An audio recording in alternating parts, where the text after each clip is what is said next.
Hello and welcome. My name is Dominic. I'm a co-creator and director on Trash.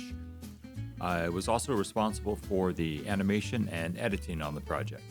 In this third and final video of the series, I wanted to take you on a tour of the project in Unreal and give you insight into how it was put together, as well as share a little bit of my process along the way. First, I want to start with a brief overview of the Unreal Engine interface and how I use it when I'm working. So here we are in Unreal looking through the viewport, and this is your window into the world in which you're telling your story. Now, if we come out of full screen mode, we could do that by hitting F11, or if you go up here, you can toggle immersive mode on and off. This will bring you to the main UI for Unreal. And down here we have the content browser. This essentially contains all of the files and assets that you would use in your project.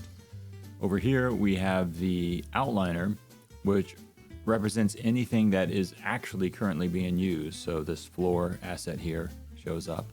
If we wanted to add something to our scene, you can go in, we'll go into this props folder and we'll bring in a chair. And once we bring that in, you can see that it shows up in the outliner over here. And then over in the details panel, let's clear this out, you can see the properties associated with the chair. It's materials, the position in space, and anything we change here will be reflected in the viewport. And one tip is when I'm working, I like to use favorites. And these are essentially shortcuts to folders within the content browser. Now, to make one of these, you navigate to a folder that you want to add, and say this props folder, you right click on it and choose add to favorites. I'll also change the color of the folder, and I do this to help me visually recognize the folder in the structure of the content browser just at a glance.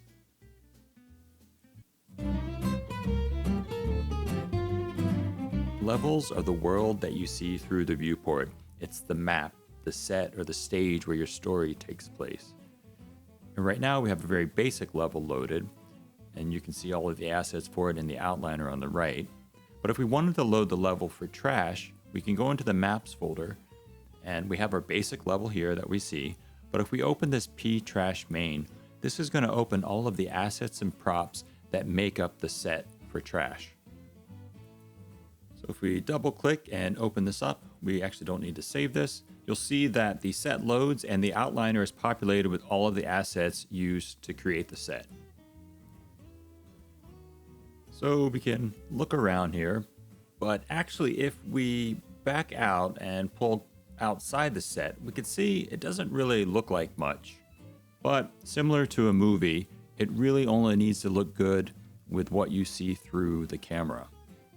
And we'll come on the backside here through the Uber Smelt set inside the wall, see what that looks like. And now let's go back over to the main set and use F11 to get us out of immersive view. Now another tip is if you want to get rid of these icons and sprites when you're looking through the viewport, you can hit the G key to hide them. And this is also the same as going up and changing game view and toggling that.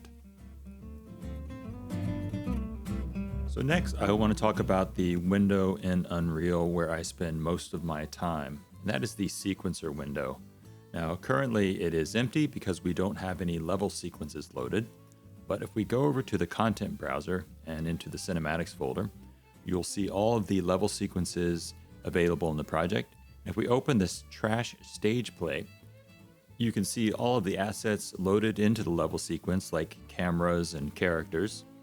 And over on the right-hand side, you have a traditional timeline. And this is where you would animate all of the assets here on the left, like your characters and your cameras.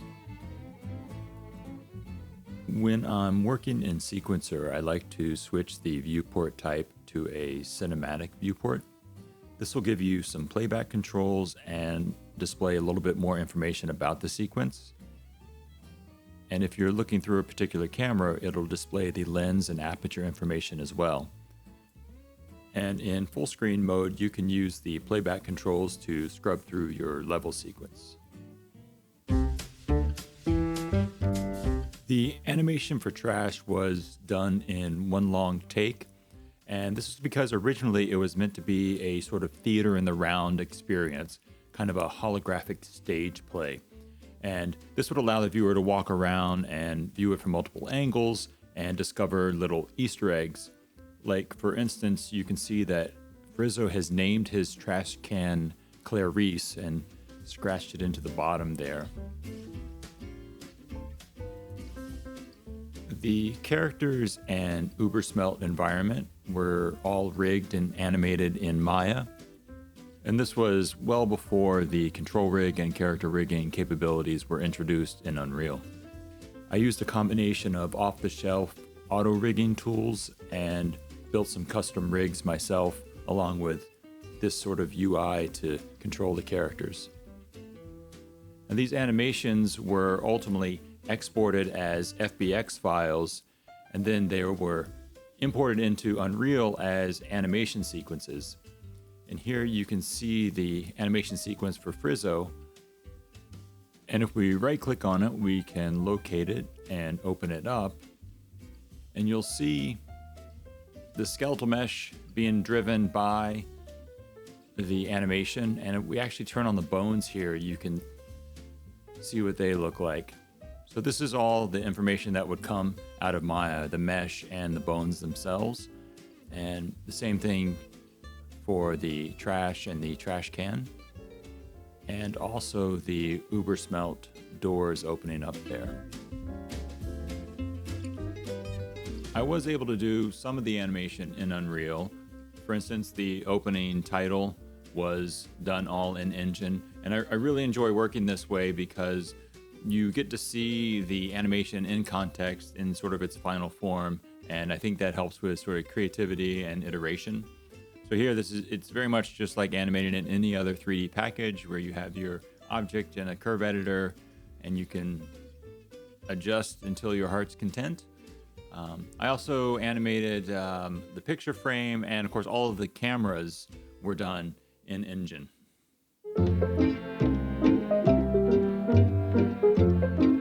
Okay, now that we've talked about the set and the animation, I want to open up the edit and talk a little bit about how it was put together. So if I click on this little camera, it'll show me the camera cuts track, which is the view through the camera used in the edit. And here you can see this is just all of the animation playing out with all of the camera cuts.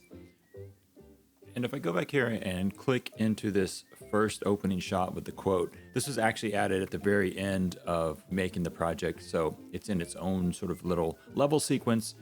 And it's very simple. It's just an animated spotlight. But I like the idea of having physical assets in space that are being filmed with a camera to create the titles. And if we click into Trash Main, we can see the final working edit here. This is the edit where I would dial in the detail for each of the individual shots.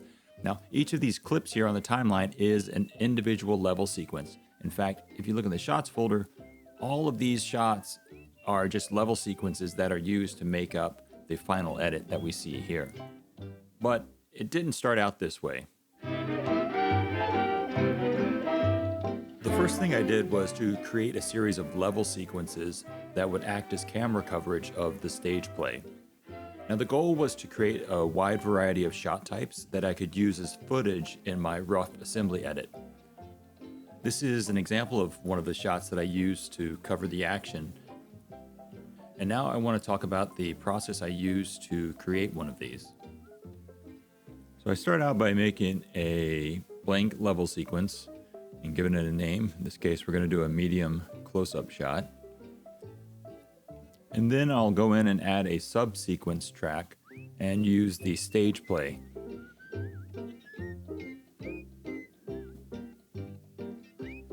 Once I have that in, I find the part that I want to cover. So let's do Frizzo coming out the doorway here and build a camera for that. So I'll add a camera and give it a name.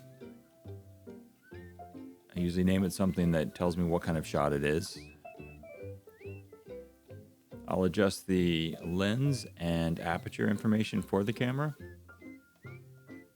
And the next thing I'll do is set the focus to follow a null that I have attached to Frizzo's eye. And doing this means that the camera will always stay focused on Frizzo as he moves around, or if I move the camera around. This helps me work very quickly and blocking out these sort of coverage shots.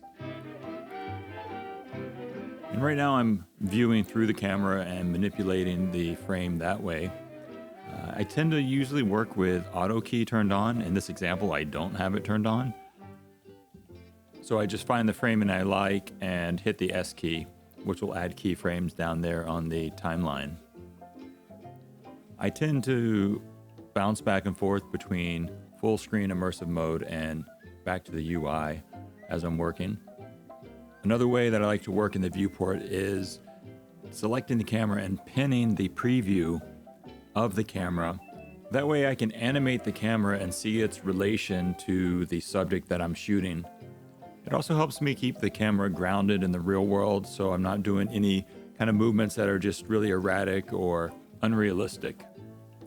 I tend to work pretty loose and quickly when I'm creating this coverage, knowing that I can go in later on and adjust things as I put the edit together. Another quick tip is if you want to change the thumbnail that shows up for your level sequence, just go to a frame in your level sequence that you like and save the level sequence, and it will update the thumbnail. Once I had all of the footage created, I made my rough assembly edit. And I did this by making an empty level sequence and adding a shot track to it. From here, I select one of the pieces of footage and set the color on it to help me later on when I'm working on the full edit. So I'm going to focus in on this part where Frizzo comes out, and one of the hotkeys that are really helpful when I'm editing are Control comma and Control period, and they just trim the left and right side of the clips when you have a track selected. So here I'm adding another track. I'm adding the medium close-up. I'll find my edit point and trim off the start of the shot. And at this point, I'm just building the edit and shaping the flow of the story. So now I'm adding the full shot from the front, and this will give me another option to cut to as Frizzo goes back in and gets his garbage can. And I'm going to move this clip up because sequencer will read shots from the top and then going down. I like to work this way and have the clips stacked on top of each other so I can trim them and split them as needed. Speaking of splitting, if you control and forward slash, it'll split a track. And here I just split the track and shift it off to the side until I need it.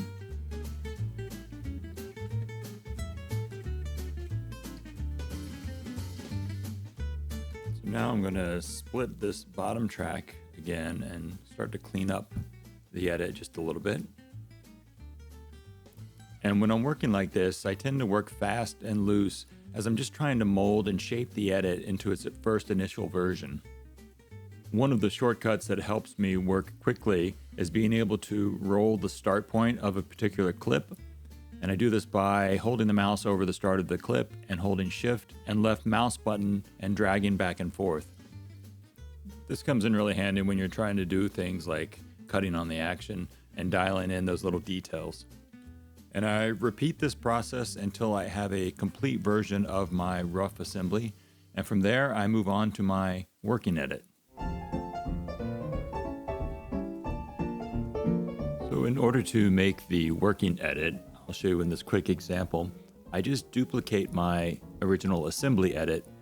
And what I'll do is I'll take each of the clips here and duplicate it. And I'll put them in a specific folder and rename them. And once I have done that, I'll delete the original. And for each clip, I'm just numbering them 10, 20, 30. And the idea is to create an individual unique sequence clip for each of the shots in the piece. And once I have these, I can adjust their color. And ultimately, this is the process I did to create this, the main edit. And you can see I'm using the color coding to sort of break out the different sections of the story as it goes along. And if we go into one of these pieces, you can see all the elements are there. The Reason I'm doing this is ultimately so I can add stuff. For instance, like if I want to animate lights for a specific shot, and also these bounce cards that are in there, those were essentially adjusted on a per shot basis. And having a unique sequence for each of those, this was just a handy way to be able to do that. And I could also, if I needed to, I could bring in content from the stage play. Instead of using it as just a subsequence, I could bring that content into this scene. Here I have Frizzo and the trash can and the environment. And this allows me to adjust them on a shot-specific basis, especially as I fine-tune the camera and dial in the edit. And another thing I would do also is I would add this camera noise to my camera animation, and that just gave it just a little bit of breath and naturalism to the camera movement.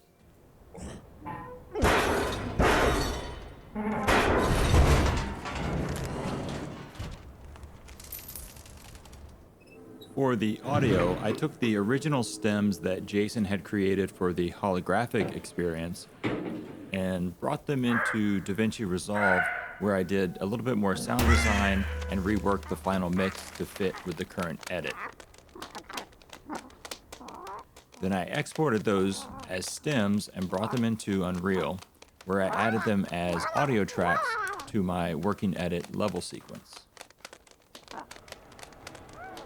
And with that, it pretty much covers everything I wanted to share in this behind-the-scenes video series for Trash. I really enjoyed putting it together, and I hope that you found it informative and learned something along the way. And most importantly, I hope that it inspires you to go out and make your own learning project and tell your own stories. And I have to give a special thanks to my good friend Alex Laurent and the devs and artists that helped Trash come to life in the early days. Without them, this project would not exist. And of course, to you, you have my humblest appreciation, and thanks for watching.